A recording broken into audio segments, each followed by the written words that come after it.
راديو إيرنا ناصا ድምፂ ኤርትራውያን ዝኸበርኩም ሰማዕትና ዕለታዊ ዜና እንሆ።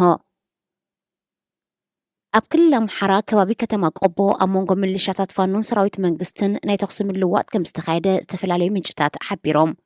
ኣብቲ ብ10 ሚያዝያ ዝተኻየደ ከበድቲ ብረታት ዝተሓወሶ ናይ ተኩሲ ምልውዋጥ 4 ሰባት ከም ዝተቐትሉ ክገለጽ እንከሎ ክልተ ካብኣቶም ሰራሕተኛታት ካቶሊካዊ ትካል ረድኤት ካቶሊክ ረድሊፍ ሰርቪስስ ምዃኖም እቲ ትካል ኣረጋጊጹ። እቲ ንሓያሎ ሰዓታት ዝተኻየደ ናይ ተኩሲ ምልውዋጥ ድሒሩ ዝግኳ እንተበለ ኣብታ ከተማ ገና ወጥሪ ሰፊኑ ከም ዘሎ ናይ ዓይኒ መሰኻክር ገሊጾም። ከተማ ቆቦ ኣብ ትግራይ ድሕሪ ዝተወልዐ ኩናት ሓንቲ ካብ ኣውራ መዋፈሪታት ሚሊሻታት ኣምሓራ ምንባራ ይፍለጥ።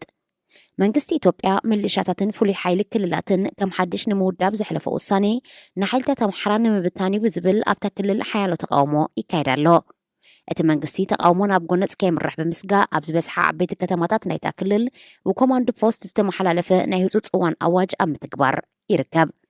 ዛጊት ኣብ ጎንደር፣ ደሴን ደብረ ብርሃንን ብዘይካ ሰራዊት መንግስቲ ካልኦት ሰባት ጠበናጆ ሒዞም ከይንቀሳቐሱ ክኽልከል እንከሎ ንምልሻታት ዝውሃብ ታዕሊም ደው ክብልን ዝኾነ ወተሃደራዊ ልብሲ ከይወድዩን ኣዊጁ።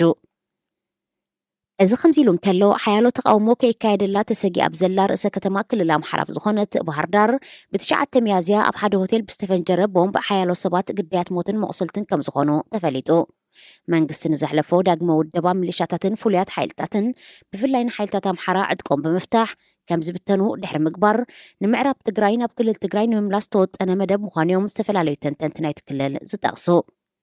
ከተማ ሕመራ ትርከቦ ከባቢ ወልቃይትን ካልእን ዘጠቓለለ ዞባ ምዕራብ ትግራይ ምስ ምውላዕ ኩናት ሰሜን ኢትዮጵያ ኣብ ሕዳር 2020 ኣብ ትሕቲ ዕጡቓት ኣምሓራ እዩ ዝርከብ። መንግስቲ ኢትዮጵያን ህወሓትን ኣብ ደቡብ ኣፍሪቃ ብዝበፅሕዎ ስምምዕ መሰረት ሰራዊት ኤርትራን ሓይልታት ኣምሓራን ክወፁን ቅድሚቲ ኩናት ዝነበረ ግዝኣታት ናብ ትግራይ ክምለስን ዘጠቓለለ እዩ። ምስ ኤርትራን ሱዳንን ዝዳወብ ምዕራብ ትግራይ ንክልላት ትግራይን ኣምሓራን ዘሰሓሕብ ሰፊሕ ክፋል ዞባ እዩ።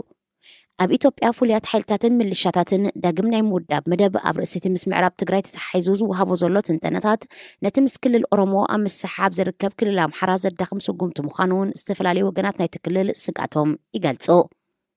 እንተኾነ መንግስቲ ኢትዮጵያ እቲ መደብ ቅድሚ 4 ዓመታት ዝተጸንዐ ምዃኑን ኣብ ኩለን ክልላት ብማዕረ ከም ዝካየድን የመልክት።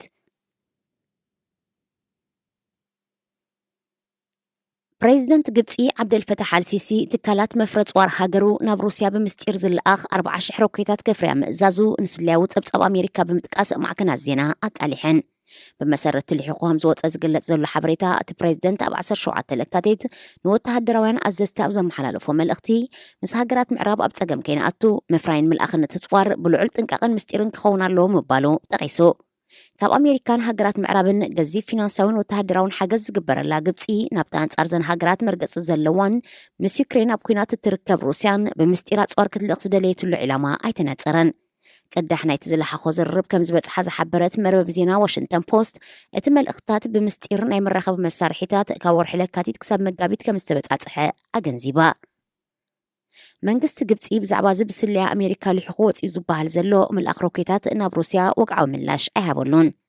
ኣሜሪካን መሻርክትን ይኹና ሩስያ ብተመሳሳሊ ዛጊት ወግዓዊ መግለፂ ኣይሃባሉን። ዋና ጸሓፊ ሕቡራት ሃገራት አንቶኒዮ ጉተርዝ ናብ ሶማል ወግዓዊ ናይ ስራሕ መብጻሕ ኣካይዱ። እቲ ዋና ጸሓፊ ብ11 ሚያዝያ ናብ ሞቃዲሾ ኣብ ዝኣተወሉ ሚኒስተር ጉዳያት ወፃኢ ኣብ ሽሩዕ መርሑርሲ ዝመርሖ ላዕለዋይ ወኪል መንግስቲ ሶማል ብቀይሕ ምንጻፍ ዝተሰነየ ኣቀባብላ ገይሩሉ። ንሱ ናብቲ ሃገር ዝበፅሕ ዘሎ ብኩናትን ደርቅን ዝተሃስየት ሶማል ኣብ ህፁፅ ረድኤትን ዳግመ ሕውየትን ዝውዕል ናይ 2.6 ቢልዮን ዶላር መወላ ኣብ ዘሕተተሉ ዘሎ እዋን እዩ። መወልትን ለገስትን ሃገራት ኣብ ጎኒ ሶማል ደው ክብላ ዝሓትት ዘሎ ሕቡራት ሃገራት ዛጊት 13 ሚእታዊት ካብቲ ዝሕተት ዘሎ ገንዘብ ጥራይ ከም ዝተኣከበ ኣፍሊጡ። ዋና ጸሓፊ ጉተርዝ ኣብዚ ናይ ሶማል ዑደቱ ኣብ ህልው ኩነታት ሶማል ብምትኳር ምስ ፕሬዚደንት ሓሰን ሼክ ማሕሙድ ተመያየጡ። ከተማ ሞቃዲሾ ናይ ሓደ መዓልቲ ዑደት ንዘካየደ አንቶኒዮ ጉተርዝ ንምትእንጋድ ዝበዝሐ ጎደናታት ምእንቲ ውሕስነት ፀጥታ ዕፁብ ኮይኑ ከም ዝወዓለ ተሓቢሩ።